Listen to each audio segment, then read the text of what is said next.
What is inflation? Why your bank account is shrinking fast. Every single second you leave your money sitting in a standard savings account, you're losing. You might see the same balance on your screen, but the power of those dollars is evaporating. That $100 grocery haul you had 3 years ago, it's $140 today. That car you were saving for, the goalpost just moved another $5 grand. We're living through a massive wealth transfer. And if you don't understand exactly what is inflation and how it's attacking your wallet right now, you're the one paying the price. It's not just prices going up, it is the intentional devaluation of your labor. When the inflation rate in the US stays elevated, the government and banks are essentially snatching coins from your pocket while you're sleeping. Snatching our coins? The government's been doing that for a long time. Government's always digging their hands into our pockets, and they're not getting a whole lot done with that money of ours that they're taking. Look at the data. The latest inflation rate in the U.S. is officially clocked in at 2.4%. That sounds small. That's 2.4% on top of the massive spikes we've seen over the past 4 years. We aren't returning to normal prices. We're reducing how fast they explode. It's like nicking your jugular and placing your hand on it. We're just slowing the bleeding. If you have $10,000 in cash, the current inflation rate in the U.S. means you just lost $240 in purchasing power this year alone without spending a dime.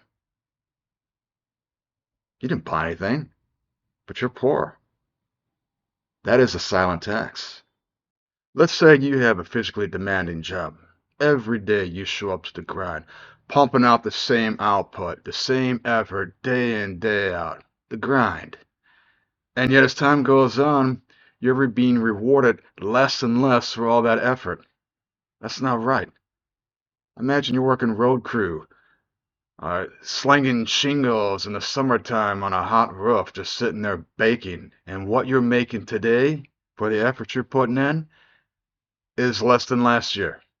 And as time goes on, it's less and less and less. Make that make sense. Why is this a warning? Core CPI, which is the Consumer Price Index, it ignores volatile things like food you eat and the gas you need to get to work. It's still showing sticky numbers. Why? Because the system is designed to keep inflating. It's bloated. Is the higher inflation penciled in here for 2026 solely the result of the oil shock or something else? So that's going to be part of it. But, that wouldn't be most of core, right? So the oil shock for sure shows up here. Some of that will be in core as well. But yes, but no, there's also just the feeling that we haven't seen, the progress that we had hoped for on core goods and on tariffs and on the rest of it. So for whatever reason, people did write up their inflation forecast. That will certainly be tied to events in the Middle East and the price of oil. But it's also, I think, a reflection of the slow progress we've seen on tariffs, which we believe we will see. It's just a question of how long it takes for them to get all the way through the economy, and it just takes some time. If you aren't hedged, if you aren't invested, and if you're still treating 2019 prices as your baseline, you're walking into a financial trap. The inflation rate in the U.S. isn't some inconsequential number. It's a countdown clock to your retirement. Inflation? It's a silent tax that no one voted for and everyone pays. What's the most expensive thing in your budget right now? Leave a comment. If you enjoy my content, hit that like button and subscribe. It really helps my channel. I appreciate your time.